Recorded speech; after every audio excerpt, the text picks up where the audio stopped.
is that he is a humble man. And we're so thankful that you came back to our district today, Bishop, and we're really looking forward to hearing what you have to say. Our bishop has given the message that we truly are partners, both laity and clergy, in ministry. I have seen that as he's gone about to transact business. He is very intentional about including laity, along with our clergy in any plans or any business related to our conference. So, with that, Bishop, I'll turn it over to you.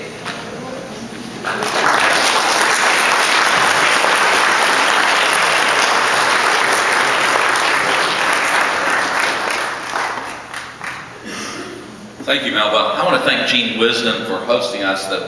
Gene, are you in the room, or did you just there's in the back of the room? Gene, thank you. And thank the people from Wesley, Greenville. So if the people from Wesley, Greenville would stand, and let's show our appreciation for them.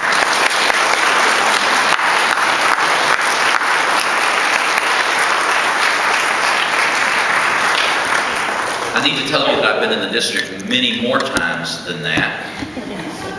But if I were to tell you why I was in the district, then I'd be violating some confidences. And so I want you to know that I get here more than you may think. So when we began to talk about the conference day with the bishop and the laity, I remember last year, and I thought to myself as I addressed people at St. Andrews, and we had that time of conversation, there was some other things. I visited Linda Parks, and I said, I'm wondering if we can't do this differently. And that is that it seems every time we want people to travel to Plano, that's a long way for a lot of people. And when I begin to even think about the stewardship cost of that, it's easier. Now I know many of you still had to drive some distance to get here, but most of you would have never come to Plano, I know that. And it's a lot easier for me to come from Plano into the districts than it is to send, lots of people to drive. So today we saved a lot of money collectively. And I'm always about being a wise steward of resources. That doesn't mean I'm cheap. I'm going to be clear about that. But I believe in being a wise steward, and I think that's really important as we move forward. I don't think I'm going to need this. If I do, I'll reach back and get it. I'm glad Linda Parks and Henry Lesner are here. Linda was able to be with us last weekend, and because of an unexpected sort of health, but she's fine, and I just wanted to, I'm not going to violate any HIPAA laws, that's for you to share, but everything's fine. So that's a word to your clergy. Never tell somebody what somebody's got. It's not your. So it's sort of like when I do prayers, somebody said, well, what was wrong with so-and-so? So that I can pray for them. I said, well, go ahead and pray for them. And they said, well, how will I know what to ask God for? And I said, well, you're not informing God. Think about this for a second. Like God didn't know that. Prayer's not about our informing God about what's going on in the world. It's about us lifting it up to God. So anyway, so Linda, you may share that. And Henry sort of pinch hit, he pinch hit it last weekend. And so Henry, thank you for doing that as well. So I want to have this a one-way conversation in the beginning, but actually it's a two-way conversation. I remember that one of my favorite professors at Perkins said that actually a lecture is the most democratic form of communication because while I speak, you can do whatever you want. You can check in and check out. You begin to sort of reframe what I'm talking about in a way that makes sense for you. And at a point later, you'll have the opportunity to, ask a question, and I'm going to gather those, and I'll answer several questions at once because many of them will be the same, about the same topic. And so it's the best way to do this and sort of begin to address. One of the things I want to say to you is that I love my job. I love what I do. I love it because I have more hope about the United Methodist Church and the North Texas Conference, especially, than I did 3 years ago. And from the moment I became a candidate for the episcopacy and began to travel around our jurisdiction, I began to witness and sense about the varied ministries that are happening in the local churches. but there's some things I miss. I miss being the pastor of a local church, and I need to admit that. Now, I can tell you there are a couple of things I don't miss. And maybe these are some things that I could or should share with you, won't, but I would imagine there are things that your pastor may wish they didn't have to do. But I'll tell you what I miss. In some respects, I miss the rhythm of the week. Because the rhythm of the week was always designed about preaching on Sunday morning. And the week before that, being very clear about the congregation, the mission field, the biblical text, and allowing myself to be used in a way, not necessarily to feed people, but to help people grow. Secondly, I miss the rhythm of the week in this way. Since the moment I was an intern at the First United Methodist Church in Fort Worth, I visited the hospitals every Wednesday of the week. My week was designed around Wednesday as a hospital day. And I was the pastor on a church, and it was just me and the secretary. There were more days than that, but for a period of over 30 years, every Wednesday was hospital day. And I have to admit that I miss that. And I miss it because I think it's a way in which pastors become better preachers, as they get connected with people in difficult and challenging times. I miss baptizing babies. I miss lots of things. But I've gotten to do and witness some significant things that I would have never been able to do had I still been the pastor of church. And all of those, most of them, I should say, what brings me great hope.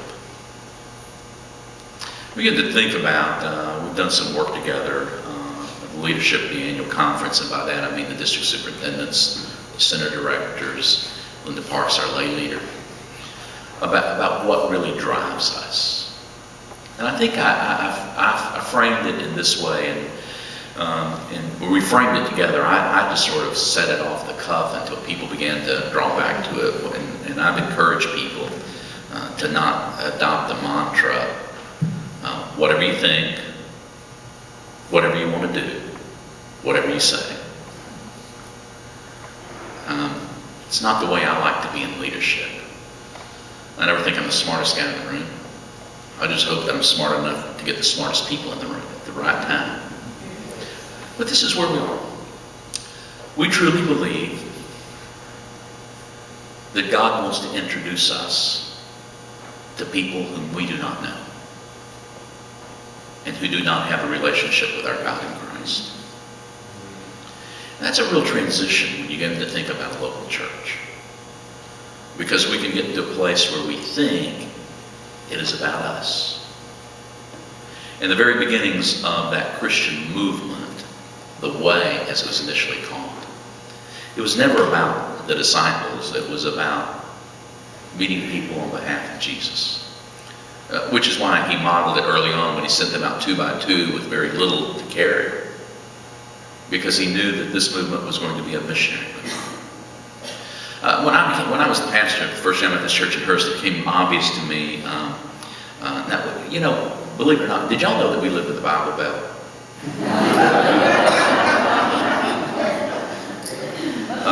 Let me share with you that everybody self-identifies, or not everybody, many people self-identify as Christian. The truth of the matter is most people even the Bible Belt don't have a faith community or a faith home. So a number of years ago, I was chairing the Access Committee for the John Peters Health System in Tarrant County about access to health care. And I learned from the medical community that in order for a person to be well, then that person needed to have a medical home. Then immediately began to trigger something in my own mind, and that is for any human being I believe to be truly whole, then they need a faith community. And so it seems to me that what we really need to realize then, our mission, while our ministry may be about us in some ways, and I'm not saying that we should forget anybody within the pews, we've got to remember that on any given Sunday, most people in your communities are either reading the newspaper working, sleeping in, whatever else people may do on Sunday morning, I'm not sure. But they don't have a faith home. And that's really the challenge, I think, for United Methodism. And see, the beauty of who we are is that is the way in which we had our very humble beginnings.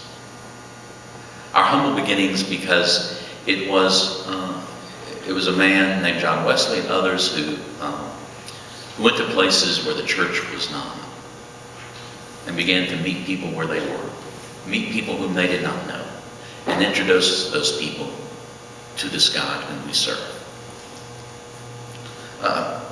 When you begin to think about Methodism, the Sunday school really had its beginnings from a Methodist lay preacher, because he believed that children who worked in coal mines or the children of miners should learn how to read. And so Sunday school was about not only teaching the values of faith, but teaching literacy. So you begin to see how Methodism started really talking about the culture, the community, and they were very clear about why they did those things. They did them because they did it in the name of the Christ to connect this Lord with people's basic human needs. We do that, except we sometimes shy away from being very clear about why we do that. And that's what I want to talk about briefly with you today. So at the end of last year, we had engaged earlier in the fall the General Board of Pensions and Health Benefits to do a fact analysis, which is a financial accountability consulting team. I never can remember. There are too many acronyms in the Methodist Church, and I can't keep them straight. And Linda Parks was on that team. I think Mel Williams was on the team. Pete Adrian was on the team. And there may be some other people here who were on the team. And also the General Council of Finance Administration, the General Board of Discipleship had roles to play in it. And when I began to invite people to be on the team, they thought that we were talking about just a financial analysis of our annual conference.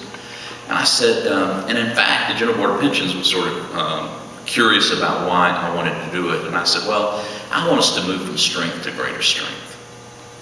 Because we really have some gaps in terms of our mission field that I sense are happening, but I think if we really know what they are, then we can coalesce around them more quickly. So this is where we can do the slides, and so I don't do technology well, and so I want to say thank you. So this means that anything that goes wrong from here on out, the slides, is not my fault. Okay, can you see this? So I just made a mistake. This is why I told you I didn't do this well. Well, I still didn't. I'll get it. Gene, don't worry. Oh, I really have messed this up. I've got it.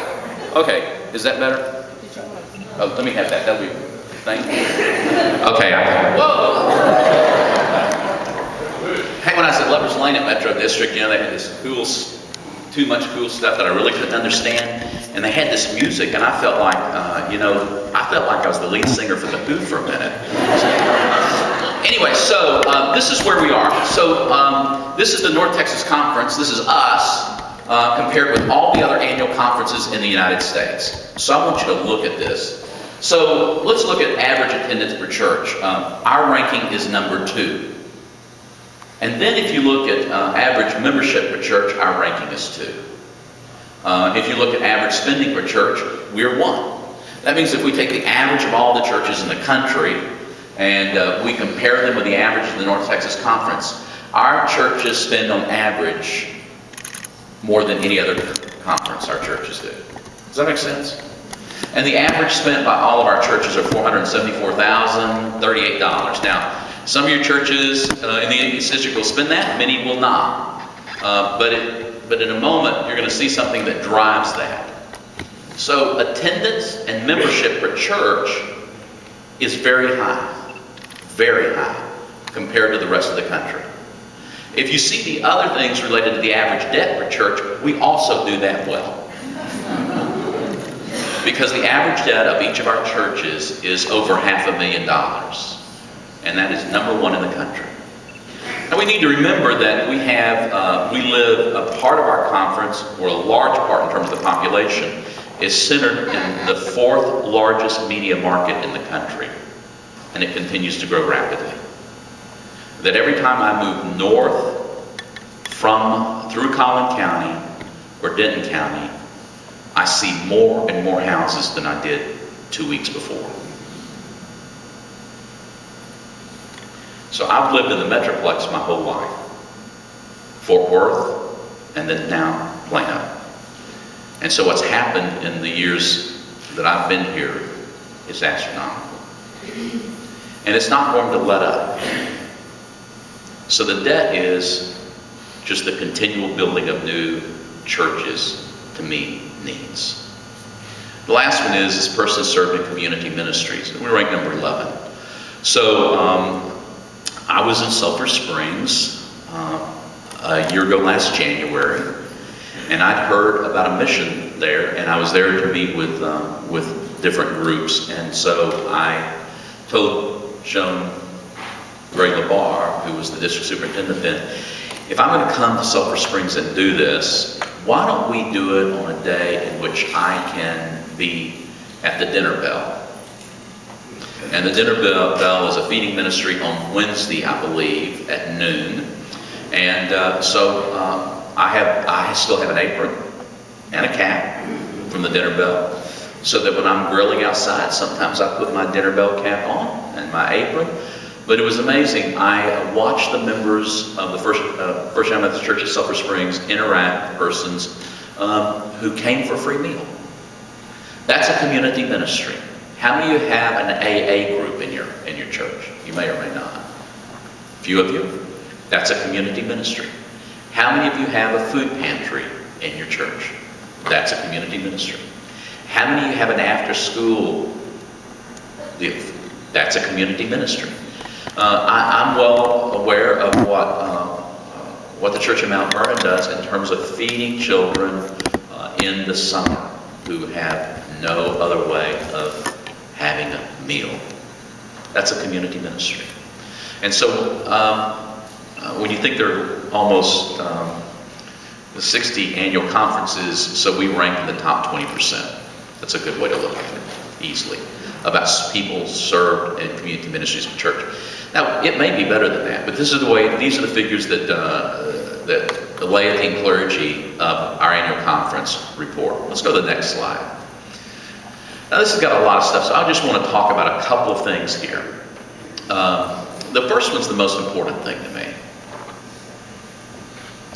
That's called, that's a ranking of attendees versus profession of faith.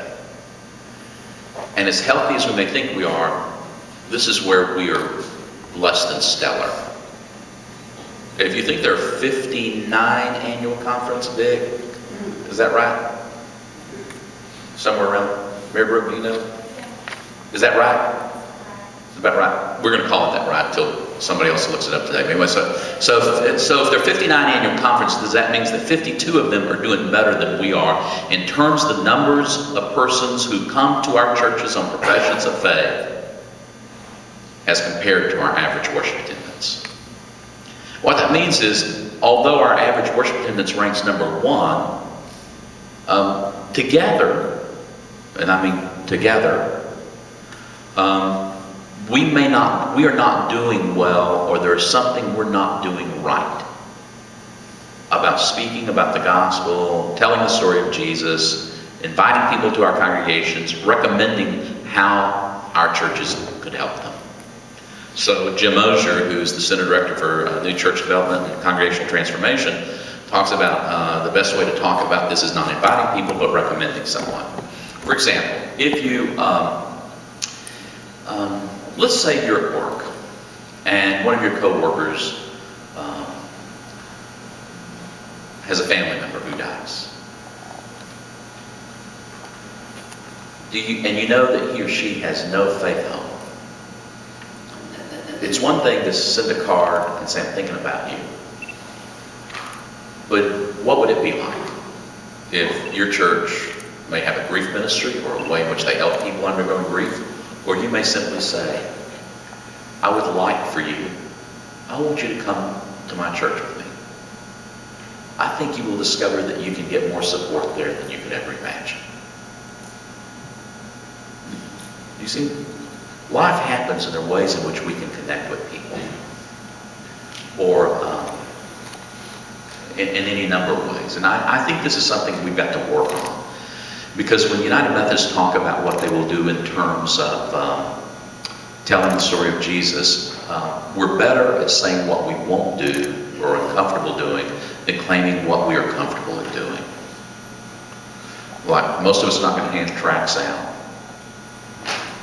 And I need to tell you that this is something we work really hard on at First United Methodist Church of Hearst.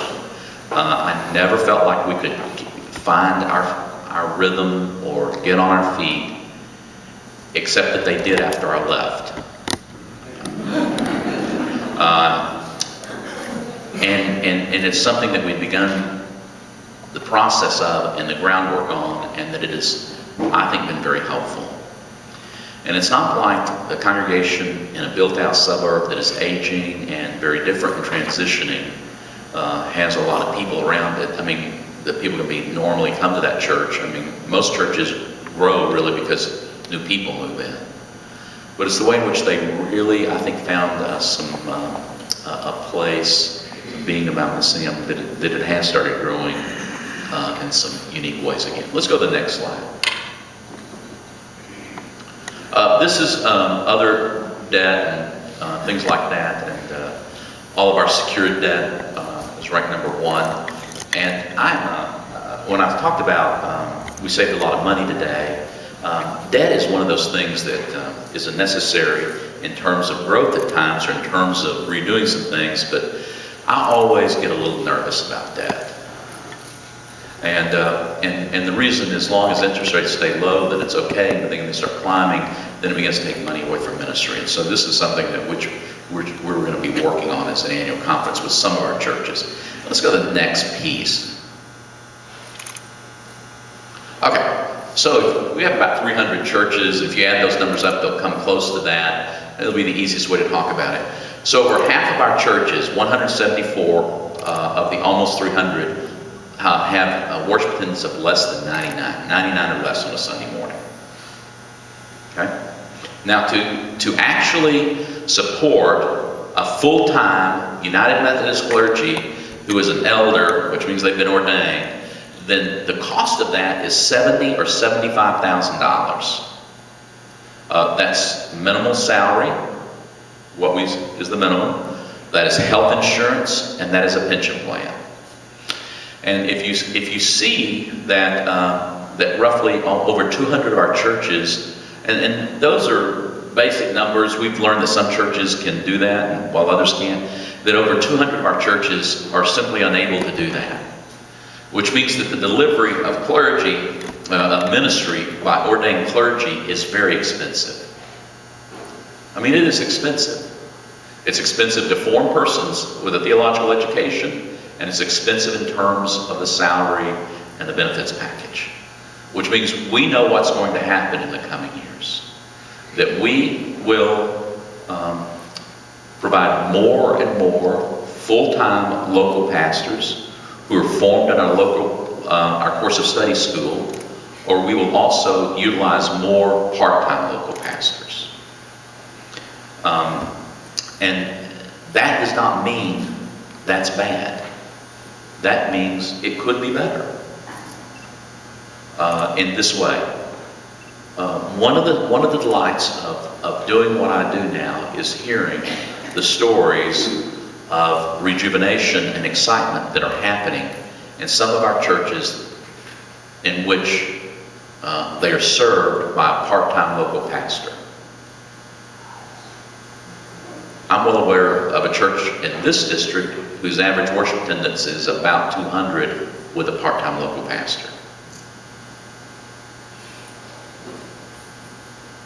And it becomes the way in which we meet the mission field and serve that local church with a pastor. Ordination does not mean better. It doesn't mean it's bad either. I want to be clear about that. But just simply the cost and where we are and the cost of forming people does not mean that that's always the best way to go. So we have actually had this conversation this past week, a group of us, about the many forms at which ministry can take place. And getting our heads around it is very difficult. Ordained elders, ordained deacons, full-time local pastors, part-time local pastors, lay servants, and certified lay ministers. Problem is getting all of those pieces to work together and helping people, laity and clergy, understand that that ministry can happen from any of those places, but ministry really basically happens from you. Not from us, but from you. Because more ministry is delivered to the mission field by laity than by anyone who's getting paid. When you think of Sunday school classes that are taught, choirs that are sung in, and ushers, and Stephen ministers, and driving people to the doctors, and taking meals when there's grief, I mean, most ministries happen. And in fact, I would imagine that 90% of the invitations to a local congregation happen because of laity, which then serves this point. Our churches cannot thrive. Our churches cannot reach the mission field without you. You. On a number of occasions I've said, I want you to imagine, and this is to a gathering of clergy, that the church in which you're appointed is the only church you will ever pastor. You're here until you retire. So if you have a conflict, work it out. I have to do that in my family. If you're not doing something well, then listen and learn to do it better. If you can't do that piece well, is there someone who can be helpful in terms of ministry? Likewise, imagine that the pastor you have is the only pastor you will ever have until he or she retires. I said that in one group of laity and they started laughing and groaning. Now, it wasn't a large part, but what I want to say is let's face it. Think about this. We're in this covenant together, and one thing that happens in the appointive system is that people think that there's a conflict. Well, we know how to take care of this conflict. Let's call the district superintendent and then call the bishop, and then all of a sudden we can get this person moved immediately. Y'all, it doesn't work like that. Because every time we do that, we just never get you the best person available. Which is why I dislike making appointments until annual conference. It's just easier. So, now look, that's a goal. It's not a reality. It's not going to be a reality. We know that. But it's a way of saying, and I've said to our clergy, hey,